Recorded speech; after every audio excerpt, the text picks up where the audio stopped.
Welcome to episode 32 of the Babes Talking Business podcast. Today, we have the gorgeous Ashy Bines, co-founder and creative director of the Ashy Bines Group.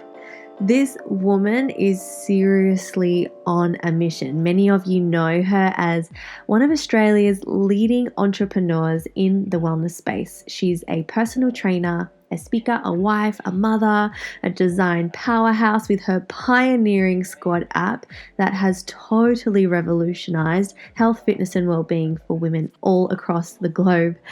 Ashy's core motivation is to encourage, support, and empower other women with the resources and knowledge to live their best life. Many of us follow and see Ashy, the inspirational mama and girl next door online, but in this episode, we get to chat to Ashy with her business hat on, and man, does she deliver, giving us insight into her world. We dive into topics like what it's been like for her behind the scenes building the empire she has today.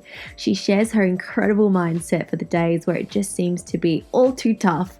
She shares her journey from being a personal trainer with small group fitness classes on the Gold Coast to having group fitness groups all around Australia, to opening her gym, opening her cafe, and now going online and launching her incredible app. You can find all of Ashy's social media links in the show notes below so that you can connect with her, including her Instagram, her YouTube, and her website links.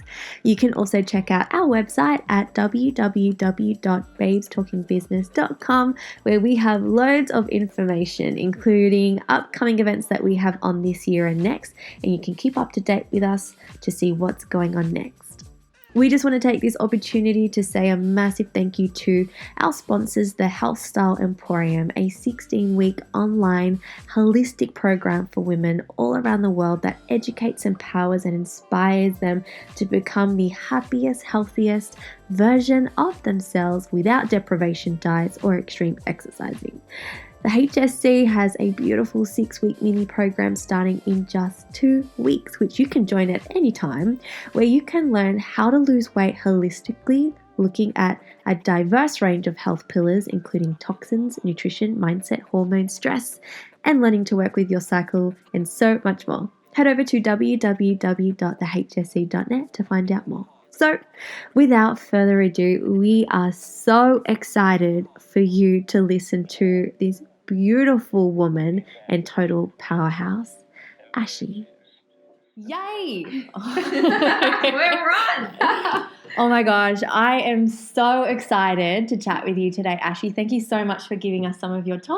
I'm actually so excited to be here, so thank you for inviting me. We were excited because I was saying before, a lot of people know Ashy Bines through social media. They see all the pretty workouts, see you doing all these really cool stuff. Yeah. You always look stunning when you're working out. Oh, really? Gosh, thank you. Yeah, like, seriously. And we're like, we want to talk with your business hat on. Yes. A lot of people have watched your journey over the last 3, 4, 5 years, and they see the success, but maybe they don't know the story behind it. For sure. And how you got to where you got to, including just like we're talking about before, the values. Like, I know, all the stuff. bounds, yeah. And I think that's Instagram these days, is we do just look at the pretty photos of the kids and the workouts and the filters, and we just think, oh, well, that person has it so easy, or, you know, why can't I make it? And it really affects your self-confidence. So I think it is really important to talk about the hard stuff as well, because I don't know anyone that isn't finding it hard and isn't struggling and doesn't have, I don't like the word failure, but fall downs, you know? Yeah, it's a part of the journey. So yeah, let's dive deep. I was really excited to chat with you because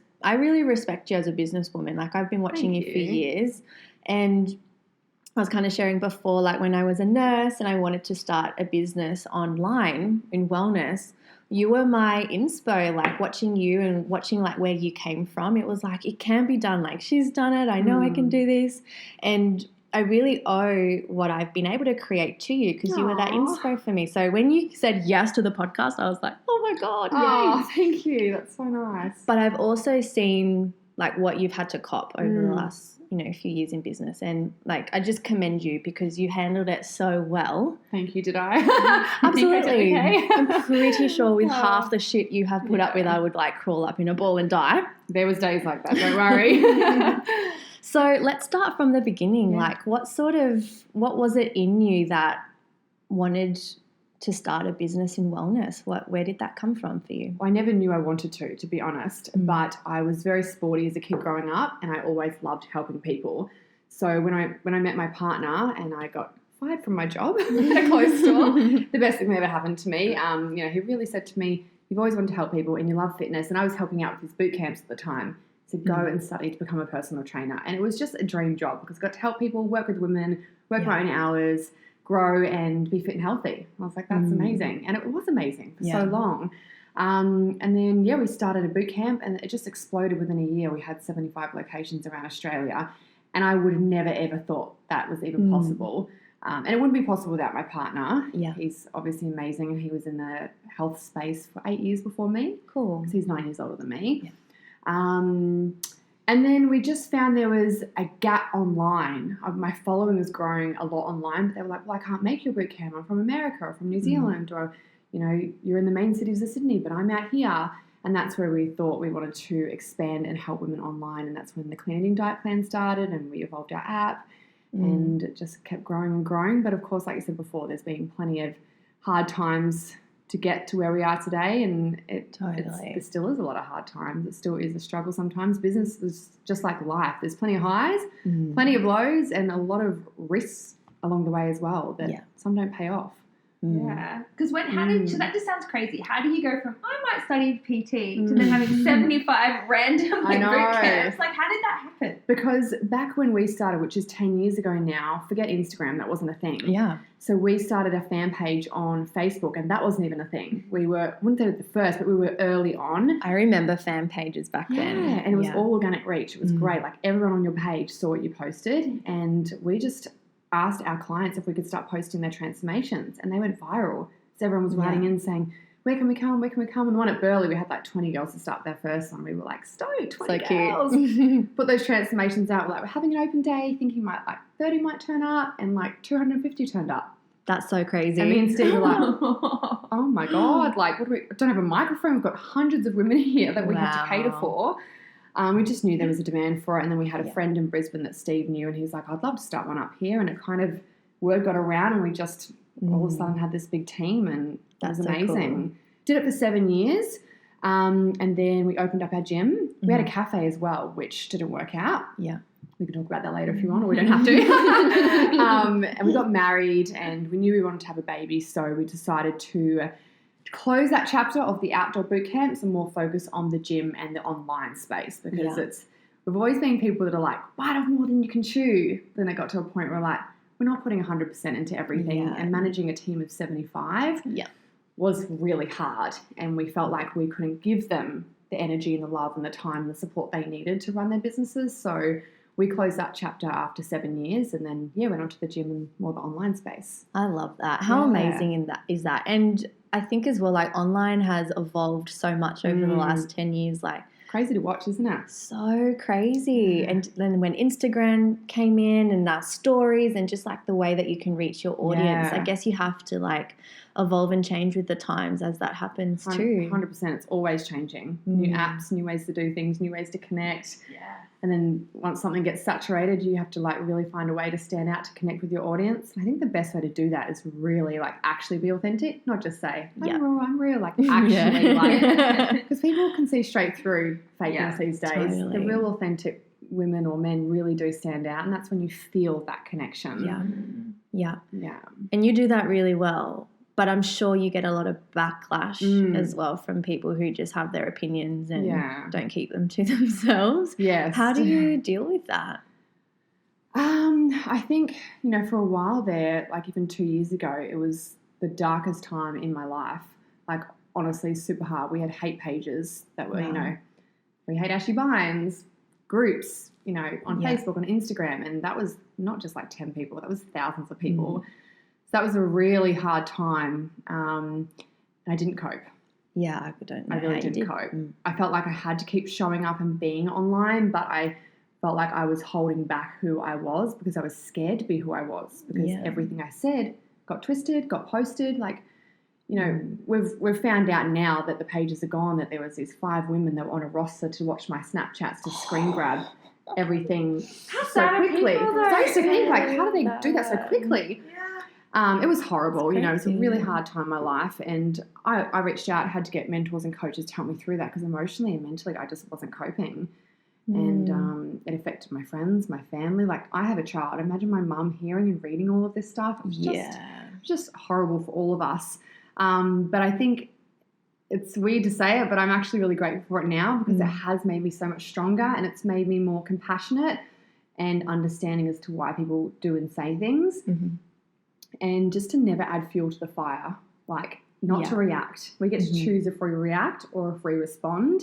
So I've really gotten good at stepping back and taking some breaths and asking myself who I want to be and how I want to treat others. As much as sometimes I like type it out and like, how dare you say that? I'm like, no, delete.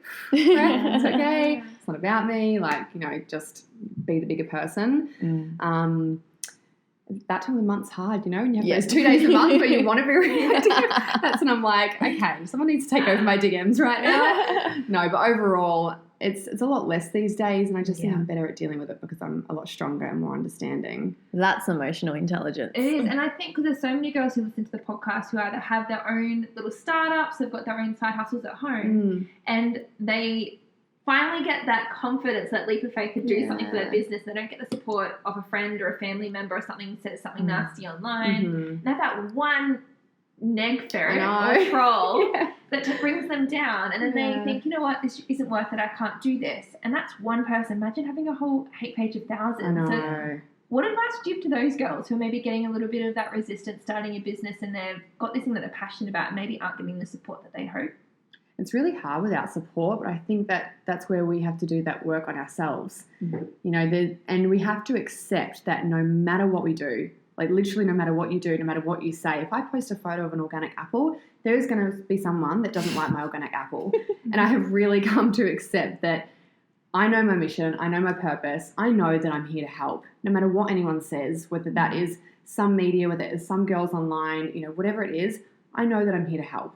And that's all I can do. If someone wants to twist that, it's not my problem. I don't have space or energy for that anymore. And I've set boundaries and I've got tools that help me cope through that.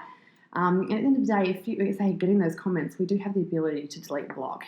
Take some big breaths and get back to our own lane and why we started. And when you can remember that, and when you are truly passionate about that, you've got to move through it because it's never going to go away. You have to know that it's not going to go away. If anything, it's probably going to get worse. So it's up to us to learn how to deal with it better. Yeah. I remember hearing in our business there's this theory of winning the war of approval, and if you're a speaker or you're going on a stage and talking to thousands of people, knowing that you're probably going to divide the room and being okay with that before you even step on the stage. Like, good advice. Knowing that 50% of the people in that crowd are going to love you and 50% are going to hate you. And if you're talking to everyone, you're actually talking to no one. So being okay with understanding you've got to try, and you can't love, like everyone's not going to love what you're about, but if you're trying to people please, you're not going to be able to help the people that you actually want to help as well. And you won't be being authentic then because you're just trying to think about what they need rather than your message as to what you want to give. I love that. That's awesome. As well, I think hurt people. Love that. It is just so true. And we've all been guilty of it in our lives. If we are feeling upset or triggered or, you know, going through something, it's so easy to blame or take that out on someone else or like just pick an argument, even with your partner, you know? It's human, but it's very true.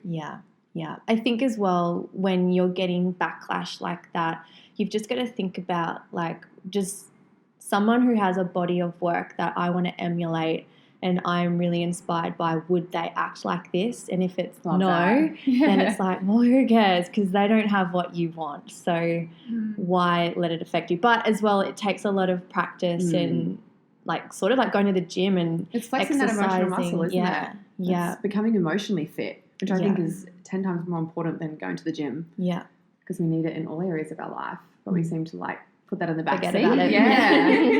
You naturally think we're meant to know how to deal with these situations, which you don't get a book on how to deal with trolls. Like we're all learning as we go, right? Absolutely. No one knows what's going to happen next. And so, like you said, listening to your story, you went from boot camps to then having an online gym to then working in the online space, and then you had a cafe in there as well. People on the outside think it's all shiny. Obviously, there's been some trolls. What's been your biggest lessons or biggest fallbacks, I think, with your word that you mentioned before on your business journey in business? I think the biggest lessons have been to know that you're going to have to take risks and they're not all going to pay off. But even if it doesn't work out the way it was meant to, if you can spin that negative time and spin it onto a positive, because you can gain a lesson out of that, it'll prepare you for something bigger and better. So even when something doesn't go to plan and we invest a lot of money into something or something doesn't work out, we look back and go, okay, well, that happened for a reason. Where did we go wrong? What happened? Like, how can we learn from this? How can this help us with this, new business or whatever? So even when the cafe didn't work out, we know we do it into business with the wrong people. We all had no experience in cafes. Yeah. Steve and I weren't passionate about running a cafe. Yeah. I liked food. I was like, yes, I'll have my own cafe and eat this food. And that's all I did was eat the food. I didn't actually want to run a cafe. We learned so much from that helped us run a successful gym and helped us learn that we need to, when we're hiring staff, make sure they are the right people for the right job. We're not just hiring friends and family because we want to help. That was a massive lesson. So there's been so many along the way that really helps. But at the time, you can be so consumed with I've failed. Yeah. Everyone's looking, and especially when you're online, you have a public profile. Yeah. Why did your cafe close? Oh my God, did you fail? What happened? Like, you're going bankrupt. You're going bankrupt. Yeah. What did you do wrong? It was really hard, and I felt like I wanted to explain and justify whatever, but you just have to keep moving forward and focus on what's important to you. Well, you have to fall, right? You literally have to fail. You don't learn otherwise. Yeah, how are you meant to grow and evolve if you don't suck at something and learn the skill of how to be better at it? And you don't appreciate it either. If everything was just handed to you, I just don't think you'd appreciate and enjoy it as much, enjoy the highs as much. Yeah. So true. So true. Yeah. And so now let's talk about what does life look like now? Obviously you have your little guy, he's gorgeous, and you guys are running a beautiful business, both online and off. Do you still have the gym? You do? Yeah, we've still got the gym. Yeah, we've had it all the time. Just over 5 years now. Yeah. Yeah, it's awesome. And what's your plans for the future? If you can share? Or... Yeah, we've got a lot of things. I hate when people say that. I've got so much working on I can't share, but there's actually 3 things I'm working on that I can't share, but it's really exciting, Yeah. We still have the gym. I love having that there. I wouldn't open another one. Once again, I'll be totally honest. It was 10 times more expensive than what we thought to open it. Yeah. One is enough. Yeah, little boy's growing. I'd love to have another baby one day. And I'm really saying yes to a lot more things that scare me, aka podcasts, speaking events, running my own events. There's so many things that I want to do just to connect with women and to share any knowledge or wisdom or inspiration that I have to help encourage women to step outside their comfort zones, to make healthier choices, to find their passions, because I found all of that and always still growing. But if I can help women take that step, that's awesome. And online's great, don't get me wrong, I love online, but I feel face-to-face connection is just something more special about that. So I want more of that. Yeah, so, I think women are craving more of that too. We've lived in this world that's never been this connected, but we've never been this disconnected. Oh, it's so true, isn't it? I was reading a study the other day. I don't know the right word they use. I'm so bad with words. Shani always bags me up. Vocabulary. I create words. They're called lozisms, by the way. Oh my God, I love that. No, lozarisms. Lozarisms. Dan's got lozisms in his phone. But I was saying back, it's only 20 years ago. If something went wrong, most people would have 3 people that they would turn to help them or confide in. Now there's only 1.2. Wow. But isn't that crazy? I think we've never been this, you've got Facebook reminding you of when it's people's birthdays and groups showing people have got similar interests in you, but most of us only have one person you actually could rely on if something went bad. And that just proves that people need to get offline and connect 100%. With neighbours, connect with friends, connect with... It's crazy in a world of thousands of people online how lonely you can feel sometimes. Yeah. Even going through all of that troll stuff we were talking about, got millions of people online, and throughout that, yes, there was a lot of people that didn't like me, but there was also so many that did love me and support me, but all I was focusing on was a negative. So that just grew, but I felt so lonely. Yeah. I felt like no one understood. I'd reach out to other influencers and well-known people. Half didn't write back, whether they're too busy or whatever, or half said, well, I've seen what you're going through. I've never been through anything like that. That's on another level. And I just felt so alone, even though people were saying, I'm here for you. I get it. Call me if you need. It was such a lonely time. So that's a big reason why I do what I do too, is I never want anyone feeling alone. We all go through the same stuff. Doesn't matter what you're doing with your business, how many followers you have, how much money you have. I don't care. We're all on this journey together. We're all equal. We all feel the same emotions and go through the same doubts. We can bring that together and support each other and remind each other that we're there together. It just makes it more enjoyable through the hard times especially. So true. Yeah. I know you said, like, for you now, you love just being there and helping other women go through what they're going through, maybe inspiring them and showing them how you did it. When you're on your journey, who did you look up to? Like, who inspired you, and who were kind of your pivotal people and mentors along your journey in business? Yeah, definitely my business partner and my husband, because I think they were in it with me, and they'd been in the health space, like I said, for, I think 8 or 9 years before me, but they were just my rocks, and they just supported me through every single moment. So those two, I think, day to day, who inspires me. There isn't like a celebrity or anyone like that. It's more just the women in my community who I literally see on the forums every single day, or tagging me on stories that are just showing up and giving it a go. Because we're all busy. We're, a lot of us are mums, or we're at uni, we're studying, we're working 3 jobs, we're stressed, we're time poor, but we're getting up and we're doing the best that we can. Like, that's inspiring to me, So, yeah. I love that. It's like talking my language.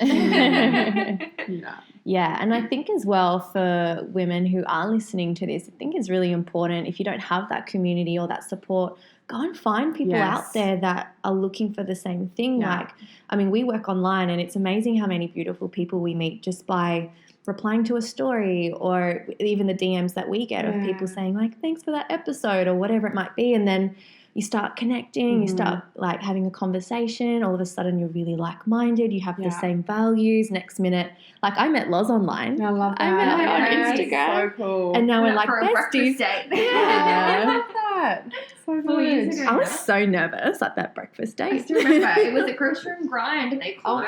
No, they've reopened like 2 new ones now. It's like another name again. But I used to love that cafe too. Yeah. Best. Yeah, pancakes. Oh. But go and find people out there, and they're out there. gone are the days where it's strange to just DM someone and slide be like, into the DM. Yeah, That's hey, such a weird my kind of term. girl. I just like picture a slug or something. I know. Like, slide. But Sounds so sleazy, doesn't it? Yeah. But honestly, like, get out of your comfort zone and chat with people. Or go to events. There are so many incredible women running events. Every weekend I'm seeing so many events from different people. It's such a great way to meet someone else.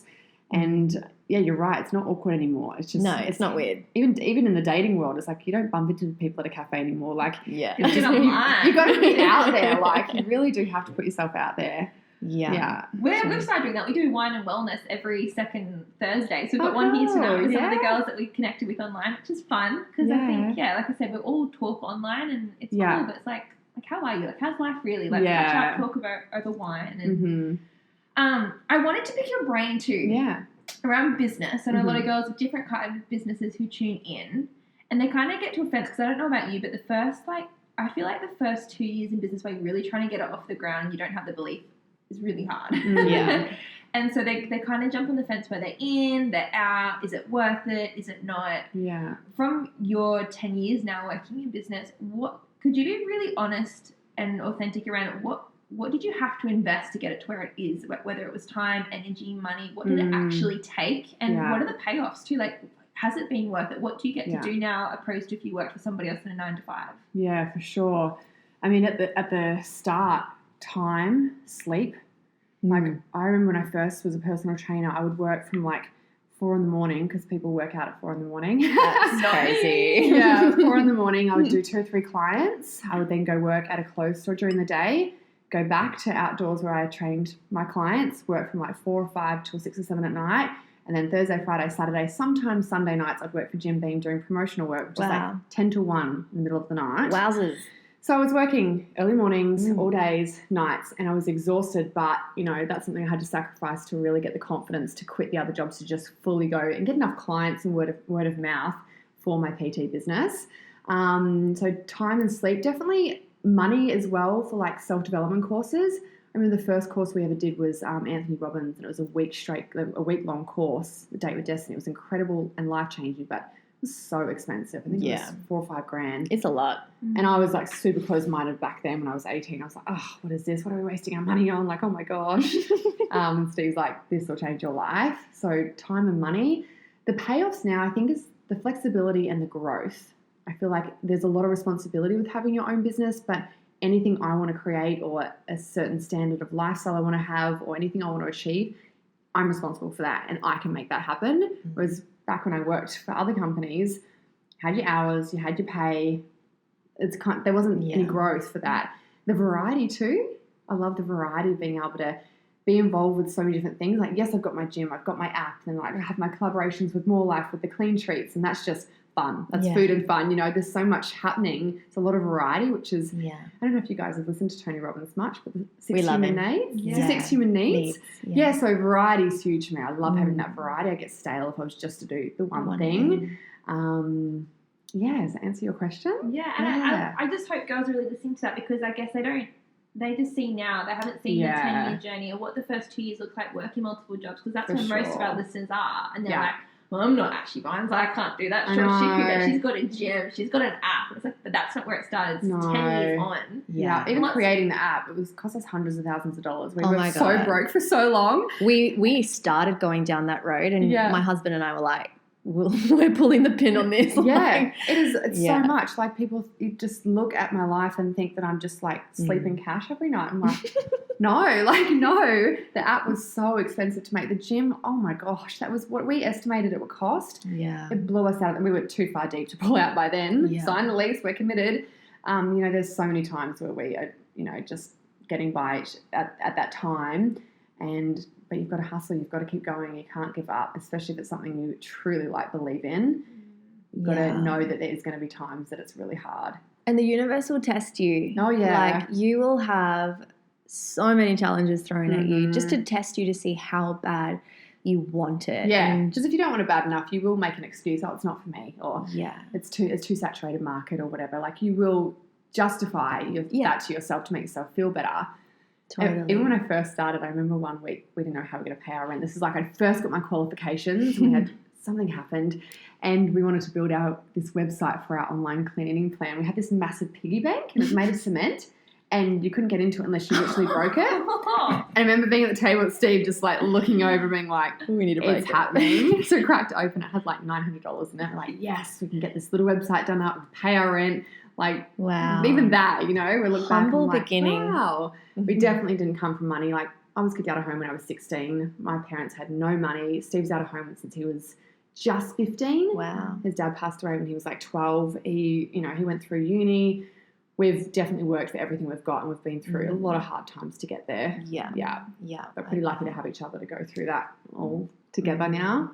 Yeah. Have you had times where, like you said before, where you've wanted to quit? Like, where you've actually entertained that thought, like, I'm throwing myself kitty parties. It isn't for me. 100%. When that trolling was happened, I sat Levi, which is our business partner, and Steve down. I said, I'm done. Like, this isn't going to stop ever, and I can't live my life like this. I literally want to hide, like, change my name, change my number plates, like everything. I'm done. And I think deep down they knew that that's not going to happen, because I am really passionate about making a difference and helping, and I love talking, I love helping. So they listened and validated it, but they were like, not happening. You're going to get through this. But those really dark times is where you need to put your hand up and say, I am struggling. And that's when I got some coaches. And even that, even hiring coaches for 6 months, was so expensive. Yeah. But life-changing. Worth the investment. 100%. Your mental health is so important. And you've got to have that support. And if you don't, go out and find it. Because there's always someone that can listen. Yeah. Always someone that understands. Always someone that will know the right thing to say to help you through. Yeah. Got to be vulnerable, though. Hey, vulnerability is... You've got to be brave, but it's beautiful. So brave. I think that's a key word that you just mentioned. And talking about mission and vision and purpose, obviously you've done lots of Tony's work, and he really helps you to put that together. I speak to a lot of women in business who are like, I just don't know what my why is, or I have this vision, but I don't know what my purpose is. And they get so caught up in this, I can't do my business, I can't start it because I don't have a cause, or I don't have, something that, like a vision or a mission statement or something like that. That obviously evolved for you over time. It starts with, I want to help people get fit with my PT business, to it grows over time. And speaking with you, it sounds like your vision is huge.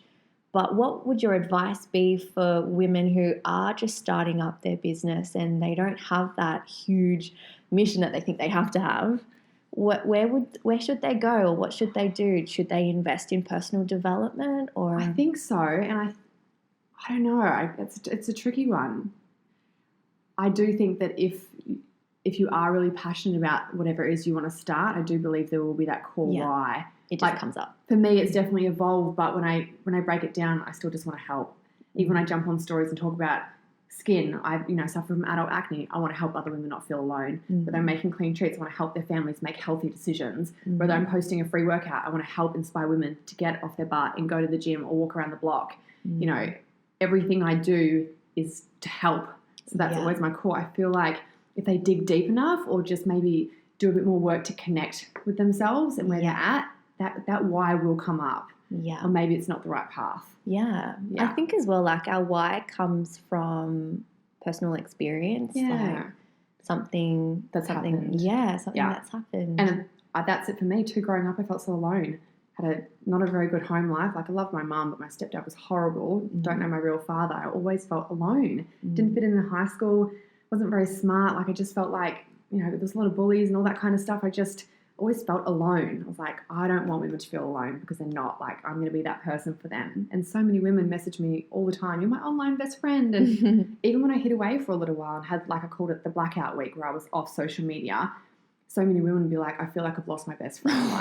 Like, you're that person. I'm a single mum that doesn't have any friends and I'm home with my kids and you're the adult conversation that I have. Like, please come back, That's beautiful. It's nice. So, yeah, that core reason, I don't think it's changed too much for me. Yeah. That's really good advice. Yes. I know we've had you for a little bit, but I've got a couple more questions I want to ask. Go for it. I know it's interesting hearing your childhood and how you grew up as well, because I think a lot of people don't realise they inherit money stories. And so in business, did you come across that you had your own money story? What was your relationship with money, coming from money? Did you have to work on that? Or Yeah, definitely. I think coming from a family of no money, it was always like my biggest stress, my biggest trigger. And I was not a risk taker. But that's where my husband is really entrepreneurial and he is A-okay to risk, A-okay to fall down, A-okay to have no money in the bank and just keep going. Whereas I always wanted this amount of money in my bank to feel safe, to feel secure. Something I had to work with. That was my own stuff coming up from the past of not feeling safe. Money is important. It's always that uncomfortable topic to talk about, isn't it? I don't know why, but your money is important. I think we all have bills to pay. I've got a family to look after and I want to live a life that I want to live and have opportunity for myself and for Taj. There's a lot of things I didn't get to do growing up that I don't want him to miss out on. So, yeah, money is important, but it definitely has been something I've had to work on being a little bit more not as attached to. And it comes and goes. It really does. Like totally. I've learned that through the lessons of the 10 years I've been in business. It comes and goes. Is it something you had to consciously work on? Did you read a book or have to get a coach through it? Because I know a lot of girls, they have a challenge with money, whether it's receiving and charging their worth or whether it's like, I've come so far with my money story. I came from a family with no money and I was always like scarcity mindset. Yeah. So being okay with abundance and like it's the energy and what you put out, it comes back. But I've had to read so many books on that thing personally. So did you have any resources or anything that helped you with yours? You just got it? No, not just got it. I suppose living and feeling through the pain of that scarcity and not wanting that. But Steve has definitely coached me a lot through that. And just once you can kind of step back from your story and your life and see that it does come and go, you start to like, okay, yeah, we don't have much money at the moment, wherever, but it will come again. And when it comes, and you're like, oh, okay, that's okay. And you always find a way, don't you? Like no matter what, you'll always figure it out. It always works itself out. It does. Yeah. And every situation that you think's not going to work out, it just does. Yeah. Maybe not the way you planned, but I have a big trust, and I really believe that everything happens for a reason. Like I truly feel that. So now if, that scarcity trigger comes in, I just sit with it. I let it come up. I'll breathe through it. And I really do trust that it'll work out the way it's meant to be. I love that. Yeah. Then my other last question for you is going to be, what's your definition of success? Has that kind of changed over the years, or what is that for you now? Yeah, well, I suppose when I first started, it was having money. I thought that was success. I thought if you have lots of money and you can buy what you want and do what you want, then that's success. And we got that and we weren't happy. So it was really cool to get to that point where we had a lot of money and were really successful and living a life I never thought we could live. But there was something missing. And I remember saying it to Stephen, but I'm not happy. I thought, we have all this. And that was like another journey of really going in deep. Success to me now, I really base it on the health and the happiness of those around me. If I see my little boy happy, healthy, being a good human, if I see my husband happy and healthy and like living his passion and confident and loving what he's doing, if I see my friends and family happy or not happy, I feel like that's my level of success. If they're happy and healthy and I can help with that, I feel pretty successful. I love that. And the community as well, of course. Yeah. I think a lot of people, when they think of the word success, they think luxe and like luxury cars and, you know, handbags, but I love how you've flipped that, and like that can just be happiness. Yeah. And you have to choose it. You have to choose happiness. It shouldn't be an outcome-based thing, hey, because if you constantly go, oh, when I have that car, or when I meet that person, or when I lose that weight, then I'm going to be happy. What if that takes you 10 years? You're going to be miserable for that 10 years? No way. You need to choose it every day and bring that joy into your life every day. So if that happens, it's like a bonus. Yeah. But no, it used to be like that for me, for sure. And I think we all go through that phase maybe, but I'm so glad I went through that to now know that it's definitely not what makes you happy. Money takes stress away, for sure. Mm-hmm. So that does help your happiness, I suppose, but I don't think money is the answer to happiness, to success, sorry. Yeah. Another study, I love studies. I was reading the other week. Do you know, apparently, if you make over $70,000 a year, it doesn't make much difference to your happiness ratings. Anything under $70,000 a year, obviously it's when you're stressed. But if you're making over $70,000, you would be no happier than someone who's making $2 or $3 million a year. I agree. So it just proves if you can cover your basic needs. So like I said, money takes away stress, but it's going to come from fulfillment. It's going to come from community. It's going to come from contribution. It's going to come from living in alignment with your values. So 100%. And just think about if you were earning $2 to $3 million a year, great, good on you. But a lot of the time, you know, when we've earned more money, it's more responsibility, it's more stuff, it's more bills, more outgoings, more overheads, more like we have to make this work. It's more stress, which we used to think the bigger the better. But that's so true. More risk, mortgage is bigger. Everything's bigger because you go bigger. So you really have to check in with yourself with like how big do you want things, because it doesn't equal happiness. It's a lot of the time more stress. Yeah. I have to say that's probably just like the best advice you've given on this podcast. I hope people really take that in and rewind, listen to that again. I do that podcast sometimes. I listen to it again just to really get the information to sink. I think that was beautiful, and just goes to show the type of person you are and the character you have and hold. And we just want to thank you so much for jumping on. I appreciate it. Appreciate the time. It's been such a pleasure chatting with you. I'm so excited. We could talk for hours. Yeah, I know. But thanks again, babe. You're so welcome. Thanks for having me. It's been a pleasure to chat with you.